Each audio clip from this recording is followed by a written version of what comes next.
នេះគឺជាទស្សនភាពផ្លូវដើរហើយទីលានពេលកូនក៏បោះវឌ្ឍនៈកូរីសតនៅខាងភេកឯងនេះត្រាំងទី2វាមានភ័យច្រើនហើយនឹងបើតាមគោលការវាយអីយ៉ាងពិបាកជាងត្រាំងទី1ត្រាំងទី1ទេសភាពវាស្អាតជាងនេះ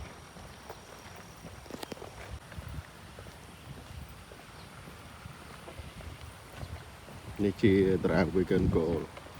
របស់វឌ្ឍនៈ Goal Resort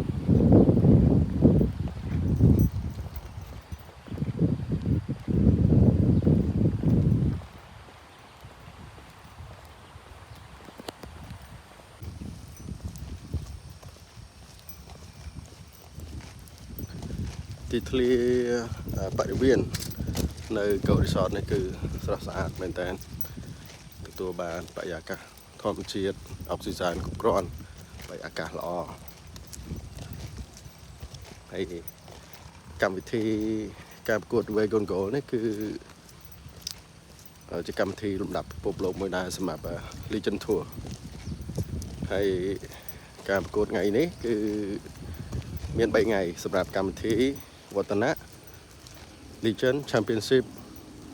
Legacy Edition គឺមាន21ក្រុម22ក្រុមសម្រាប់ការប្រកួតហើយរយៈពេល3ថ្ងៃអញ្ចឹងនៅថ្ងៃស្អែកគឺនឹង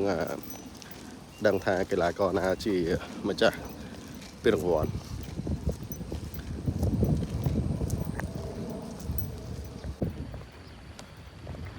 ការមកធ្វើ volunteer ចំនួនប្រហែលថ្ងៃនេះតើតើជាមួយនឹងការរក្សាសណ្ដាប់ធ្នាប់នៅពេលដែល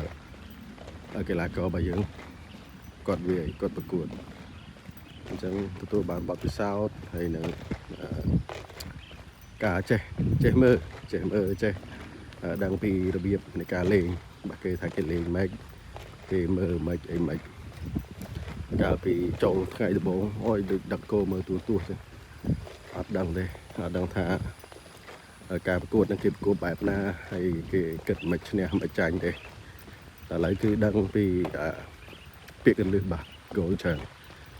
ហើយក៏ចេះមើលដែរហើយក៏អាចនិយាយបានថារៀងចំណាប់អារម្មណ៍ហើយនឹងចូលចិត្តដែរប៉ុន្តែគ្មានវាសនាលេងទេជាកីឡាករជាកីឡាប្រភេទ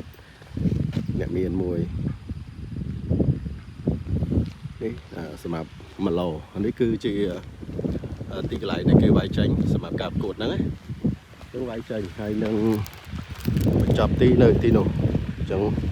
ទីនេះអាចនឹង6ឈើទៅបាយ10ស្រស់ស្អាតទស្សនភាពនៅខាងក្នុងគឺបែបហ្នឹងបងប្អូន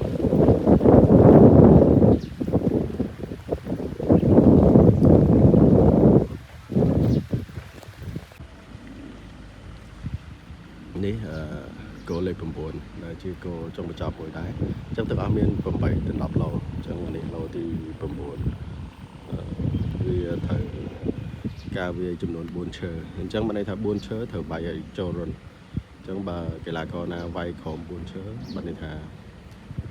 ការវាយប្រកួតគឺល្អប៉ុន្តែបើឡើងពី5ឈើទៅបានន័យថាអត់ល្អទេហើយទីលានពិតជាឆ្ងាយមែនតើហើយមានឧបសគ្គច្រើនដីក៏ទីទួលដែរប៉ុន្តែបើអត់មានការប្រកួតគេនេះទីលានគេគឺវាអញ្ចឹងអត់មានបិទជា flat ជាអីចឹងទេគឺយើងមានដុំថ្មសម្រាប់មើលថាឡូទីប្រមាណតូនប្រមាណដែលគេតែងនៅក្បែរផ្លូវហ្នឹងហើយនេះទីតាំងប្រាសាទមួយដែរ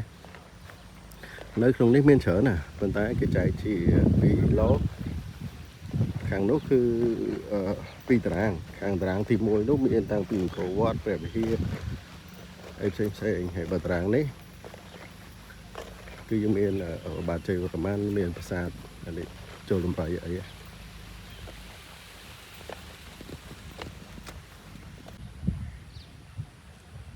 ទីតាំងប្រាសាទទីលានប្រកួត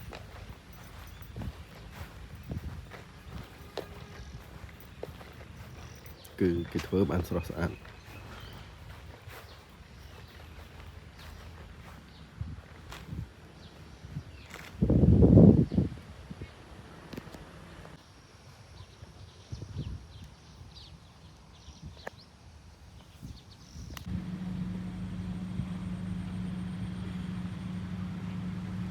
ទីតាំងនេះឧបសគ្គយ៉ាងច្រើនមានទឹកព័ទ្ធជុំវិញហើយត្រូវវាយមកលើកោះនេះត្រូវវាយឲ្យចូលមកដល់លើកោះហ្នឹងចំនួន5ឈើគឺមកដល់ហ្នឹងហើយទីតាំងដូចជាចូល600ម៉ែត្រហើយធ្វើវាយចំកន្លែងទង់ជាតិហ្នឹងទង់បោះទៅវិញហ្នឹងទៅពណ៌ខៀវហ្នឹងអញ្ចឹងវាមានទឹកព័ទ្ធជុំវិញហើយវាមានខ្សាច់ទៀតក៏ខ្សាច់ទៀតអញ្ចឹងរៀងលំបាកដែរហើយទីតាំងវាយគឺចេញមកពីតំបន់នោះឆ្ងាយដែរ